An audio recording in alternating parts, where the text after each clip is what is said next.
महाभारत युद्ध में विजय प्राप्त करने के बाद पांडवों ने 36 वर्ष तक हस्तिनापुर पर राज किया। उसके पश्चात कई प्रकार की भयानक अपशगुन घटनाएं घटी। भगवान कृष्ण को गंधारी के द्वारा उनके पुत्र श्याम को ऋषियों से मिले श्राप के कारण यदुवंशी आपस में लड़कर समाप्त हो गए। फिर बलराम ने समाधि धारण कर अपने प्राण त्याग दिए। उसके बाद एक शिकारी द्वारा चलाए गए बाण से श्री कृष्ण ने भी देह त्याग कर दिया। उधर इस बात की सूचना जब पांडवों को मिली तो उन्होंने भी द्रौपदी सहित परलोक जाने का निश्चय किया। फिर स्वर्ग की यात्रा के लिए प्रस्थान कर गए। लेकिन दर्शकों, क्या आपको पता है कि इस यात्रा में युधिष्ठिर को कई परीक्षाओं से होकर गुजरना पड़ा था? अगर नहीं तो इस कथा को अंत तक जरूर देखिए। नमस्कार, एक बार आपका भक्ति केंद्र में फिर से स्वागत है। दर्शकों, आपको बता दूं कि स्वर्ग की यात्रा पर निकलने से पहले युधिष्ठिर ने युयुत्सुक को बुलाकर उसे संपूर्ण राज्य की देखभाल का भार सौंप दिया था और अभिमन्यु के पुत्र परीक्षित का राज्याभिषेक कर दिया। इसके बाद पांडवों व द्रौपदी ने साधुओं के वस्त्र धारण किए और स्वर्ग जाने के लिए निकल पड़े। परंतु हस्तिनापुर से निकलने के बाद रास्ते में पांडव के साथ एक कुत्ता भी उनके पीछे पीछे चलने लगा। यह देख अर्जुन, भीम, नकुल और सहदेव को बड़ा ही आश्चर्य हुआ। तब युधिष्ठिर ने उन्हें बताया कि यह मेरा स्वामी भक्त कुत्ता है। फिर पांचों पांडव द्रौपदी सहित अनेक तीर्थों, नदियों व समुद्र की यात्रा करते करते आगे बढ़ने लगे। फिर एक दिन वह सभी चलते चलते लाल सागर तक पहुंच गए। परंतु अंतिम यात्रा के समय अर्जुन अपने गांडीव धनुष और अक्ष तरक्षों की लोभ का त्याग नहीं कर पाए थे, जिसके कारण लाल सागर के पास अग्निदेव प्रकट हुए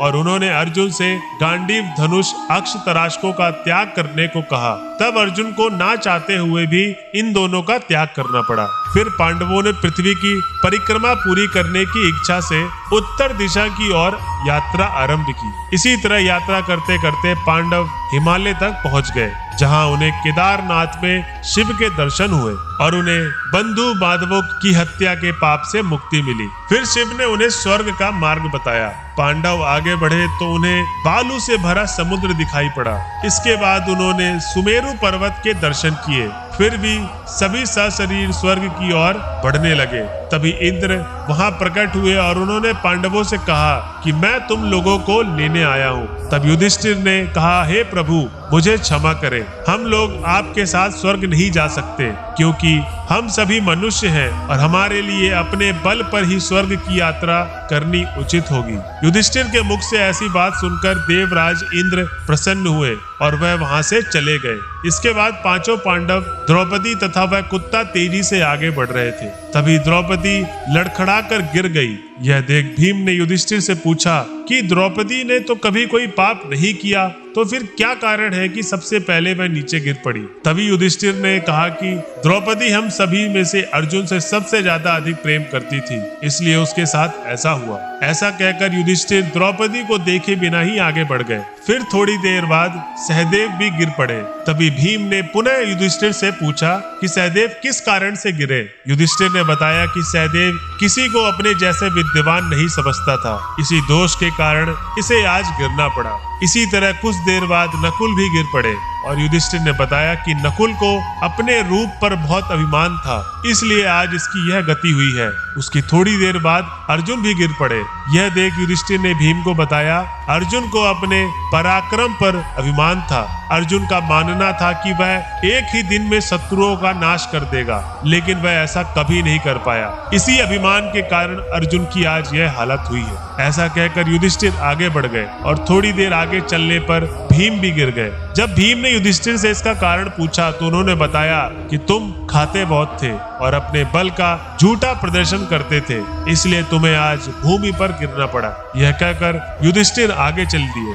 स्वामी भक्त अब केवल स्वामी भक्त कुत्ता ही उनके साथ चल रहा था। थोड़ी देर चलने के बाद युधिष्ठिर कुत्ते के साथ स्वर्ग पर प्रवेश कर गए, जहां धर्मराज उन्हें यह कहते हुए रोक लिया कि युधिष्ठिर, तुम्हारे साथ यह कुत्ता स्वर्ग में प्रवेश नहीं कर सकता। धर्मराज की बात सुनकर युधिष्ठिर ने कहा कि यह कुत्ता मेरा परम भक्त है, इसलिए इसे भी मेरे साथ स्वर्ग जाने की आज्ञा दीजिए। लेकिन उन्होंने ऐसा करने से मना कर दिया। परंतु जब काफी देर तक समझाने पर भी युधिष्ठिर कुत्ते के बिना स्वर्ग जाने के लिए नहीं माने तो कुत्ते के रूप में यमराज अपने वास्तविक रूप में आ गए। दर्शकों, आपको बता दूं कि युधिष्ठिर जिस कुत्ते को पूरे रास्ते अपना स्वामी भक्त कुत्ता समझ रहे थे, वास्तव में वह कुत्ता मृत्यु के देवता यमराज थे।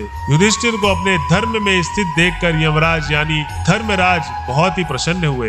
इसके बाद धर्मराज युधिष्ठिर को अपने साथ स्वर्ग ले गए। परंतु स्वर्ग पहुंचकर युधिष्ठिर को यह देखकर बड़ा ही आश्चर्य हुआ कि वहां पर दुर्योधन एक दिव्य सिंहासन पर बैठा हुआ है, जबकि उनके चारों भाई और द्रौपदी वहां नहीं है। तब युधिष्ठिर ने देवताओं से कहा कि मेरा भाई तथा द्रौपदी जिस लोक में है, मुझे उसी लोक में भेज दो, मुझे उससे उत्तम लोक में नहीं रहना। तब देवताओं ने कहा, यदि आपकी ऐसी इच्छा है तो आप इस देवदूत के साथ चले जाइए, आपको आपके भाइयों के पास पहुंचा देगा। युधिष्ठिर उस देवदूत के साथ चले गए। उसके बाद देवदूत युधिष्ठिर को ऐसे मार्ग पर ले गया जो बहुत ही दुर्गम और खराब था। उस मार्ग पर चारों ओर घोर अंधकार फैला हुआ था। सभी और लाशों का अंबार लगा हुआ था जिनसे दुर्गंध आ रही थी। इसके अलावा लोहे की चोंच वाले कौवे और गिद्ध मंडरा रहे थे। वह असीम पात्र नामक नरक था। वहां की दुर्गंध से तंग आकर युधिष्ठिर ने देवदूत से पूछा, हमें इस मार्ग पर और कितनी दूर चलना होगा और मेरे भाई कहाँ हैं? युधिष्ठिर की बात सुनकर सेवा दूत बोला कि देवताओं ने कहा था कि जब आप थक जाए तो आपको लौटा लाओ। यदि आप थक गए हो तो हम पुनः लौट चलते हैं। युधिष्ठिर ने ऐसा करने का निश्चय किया। परंतु जब युधिष्ठिर वापस लौटने लगा तो उन्हें दुखी लोगों की आवाज सुनाई दी। वे युधिष्ठिर से बार बार कुछ देर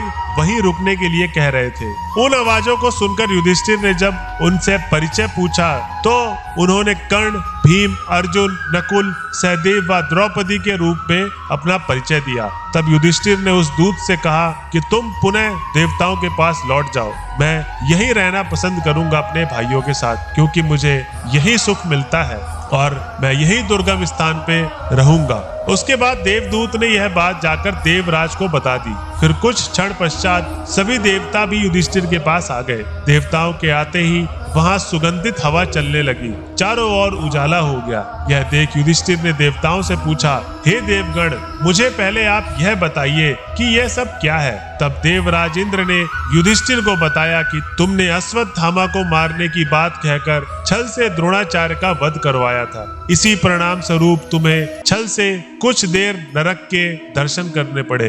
अब तुम मेरे साथ स्वर्ग चलो, वहां तुम्हारे भाई व अन्य वीर पहले से ही पहुंच गए हैं। उसके बाद देवराज इंद्र के कहने पर युधिष्ठिर ने देव नदी गंगा में स्नान किया। स्नान करते ही उन्होंने मानव शरीर त्याग कर दिव्य शरीर धारण कर लिया। इसके बाद बहुत से महर्षि उनकी स्तुति करते हुए उन्हें उस स्थान पर ले गए जहां उनके चारों भाई आनंद पूर्वक विराजमान थे। फिर वहां युधिष्ठिर ने भगवान कृष्ण के दर्शन किए। फिर उन्होंने देखा कि अर्जुन उनकी सेवा कर रहे थे। युधिष्ठिर को आया देख श्री कृष्ण व अर्जुन उनका स्वागत किया। उसके बाद युधिष्ठिर ने देखा कि भीम पहले की तरह शरीर धारण किए वायु देवता के पास थे। कर्ण को सूर्य के समान स्वरूप धारण किए देख और नकुल को, सहदेव को अश्विनी कुमारों के साथ देख फिर देवराज इंद्र ने युधिष्ठिर को बताया कि यह साक्षात भगवती लक्ष्मी दिखाई दे रही हैं। इनके अंश से ही द्रौपदी का जन्म हुआ था। इसके बाद इंद्र ने महाभारत युद्ध में मारे गए सभी वीरों के बारे में युधिष्ठिर को विस्तार पूर्वक बताया। इस प्रकार युधिष्ठिर अपने भाइयों व अन्य संबंधियों को वहां देखकर बहुत ही प्रसन्न हुए। तो दर्शकों, आज की वीडियो आपको कैसी लगी हमें कमेंट बॉक्स में जरूर बताइए और हमारे चैनल को सब्सक्राइब करिए और इस वीडियो को शेयर भी करिए। धन्यवाद।